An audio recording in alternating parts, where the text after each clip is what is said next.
I'm Femida Gwadry-Sridhar, the founder and CEO of Pulse Infoframe. I'm here with Dr. Scott Ernst, who's a medical oncologist and the founder of the Canadian Melanoma Research Network.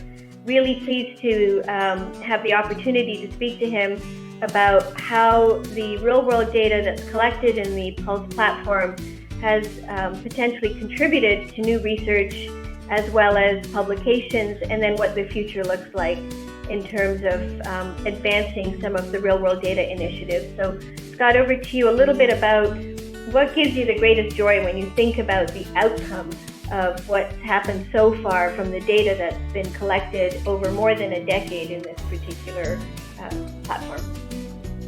I think the most exciting aspect to me is it gives insights to the development of the field in Canada. When we first started, we did not have treatments, and we've been able to look at the impact of new treatments as they've been introduced. One of the early projects that we did through the platform is we looked at health resource utilization.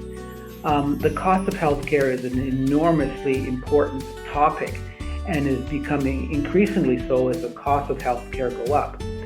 And so we were able to use this platform to look at what the actual costs were for treating patients with advanced melanoma.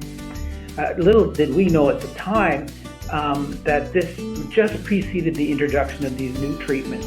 And so we were able to establish a baseline costing of treating patients with advanced melanoma. Now, as the new treatments have been introduced, we've been able to sort of replicate that model and looking at patients and to seeing how the costs have changed over time and how those are reflected in the outcomes of patients. And so to me, it was, a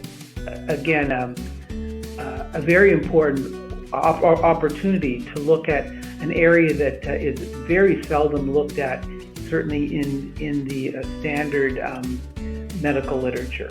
So just as a follow-on on that, do you see this then as a useful way to support some of the pharmaceutical innovators in being able to get better or even pricing reimbursement in countries where pricing is really difficult to negotiate? Absolutely. I think the focus is always on the drug costs, and those are relatively easy to measure.